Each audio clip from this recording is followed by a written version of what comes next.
Hi friends, welcome back to TummyTimeTamil. இன்னைக்கு நம்ம வீடியோல சுவையான பன்னீர் பட்டர் மசாலா எப்படி செய்யறதுன்னு பார்க்கலாம் வாங்க. பன்னீர் பட்டர் மசாலா செய்யறதுக்கு பார்த்தீங்கன்னா 1 ஸ்பூன் வந்து பட்டர் போட்டுருக்கேன். இது நல்லா மெல்ட் ஆகட்டும்.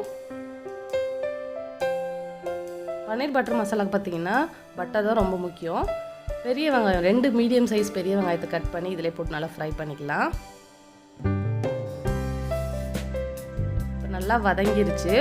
வதங்கினது பார்த்தீங்கன்னா தேவைக்கு தக்கன உப்பு சேர்த்துக்கோங்க.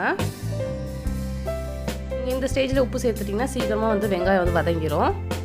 கூடவே வந்து 4 தக்காளி நல்லா பழுத்த தக்காளி சேர்த்துருக்கேன். அதையும் சேர்த்து இதோட சேர்த்து நல்லா வதக்கிக்கலாம். இப்போ வந்துட்டு இஞ்சி, கொஞ்சமாக பூண்டு, ஒரு 4-5 முந்திரி பருப்பு சேர்த்துருக்கேன். இது எல்லாத்தையும் சேர்த்து நம்ம கலரிக்கலாம். இப்போது முந்திரி பருப்பு உப்பு போட்டிங்கன்னா கொஞ்சம் வந்துட்டு டெக்ஸ்சர் வந்துட்டு நல்லா க்ரீமி டெக்ஸ்சராக இருக்கும். இது எல்லாத்தையுமே நம்ம ஆற வச்சு இது மாதிரி பேஸ்ட் மாதிரி ரெடி பண்ணிக்கலாம். இப்போ அதே பேனில் மறுபடியும் 1 ஸ்பூன் வந்து பட்டர் சேர்த்துருக்கேன். பட்டர் மெல்ட் ஆனதும் பட்டை, ஏலக்காய், பிரிஞ்சி இலை இது எல்லாத்தையும் சேர்த்து ஃப்ரை பண்ணிக்கலாம். ஃப்ரை ஆனதும் நம்ம அரைச்சி வச்சுருக்க பேஸ்ட்டை இதை கூட சேர்த்து பச்சை வாசனை போகிற வரைக்கும் நல்லா கிளறிக்கலாம். இப்போ பார்த்தீங்கன்னா 1/4 டீஸ்பூன் வந்து கரம் மசாலா, காரத்துக்கு தக்கன வந்து மிளகாத்தூள், நான் வந்துட்டு 1 ஸ்பூன் மிளகாத்தூள் சேர்த்துருக்கேன்.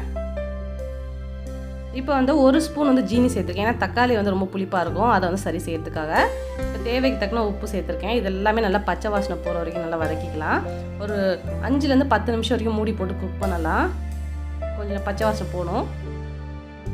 நான் இன்றைக்கி 200 கிராம் பன்னீர் வந்து க்யூப் சைஸில் கட் பண்ணி சேர்த்துருக்கேன். இது வந்து 2-3 நிமிஷம் குக் பண்ணாலே போதும். ரொம்ப நேரம் பன்னீர் குக் ஆனிச்சுன்னா ரப்பர் மாதிரி ஆயிரும். கடைசியாக வந்து மேத்தி லீவ் சொல்லுவாங்க, அதாவது பார்த்திங்கன்னா தமிழில் வெந்தயக்கீன்னு சொல்லுவாங்க. அதை வந்து நடு கையில் வச்சுட்டு உள்ள கையில் வச்சுட்டு நம்ம வந்து தேய்ச்சி இது மாதிரி போட்டோன்னா நல்ல ஃப்ளேவர், அதாவது ஹோட்டல் ஸ்டைலில் வந்துட்டு பன்னீர் பட்டர் மசாலா வந்து நல்ல ஃப்ளேவராக இருக்கும். கடைசியாக வந்து க்ரீம் 2 ஸ்பூன் வந்து சேர்த்துருக்கேன். இது வந்து ஆப்ஷன் தான்.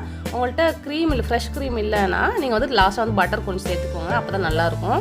இப்போ நம்மளோட பன்னீர் பட்டர் மசாலா ரெடி ஆயிடுச்சு. இந்த வீடியோ பிடிச்சா லைக் பண்ணி ஷேர் பண்ணுங்கள். மறக்காமல் நம்ம TummyTimeTamil சேனல் சப்ஸ்கிரைப் பண்ணிக்கோங்க. கூடவே பக்கத்தில் இருக்க பெல் ஐக்கனையும் கிளிக் பண்ணிக்கோங்க. தேங்க்ஸ் ஃபார் வாட்சிங்.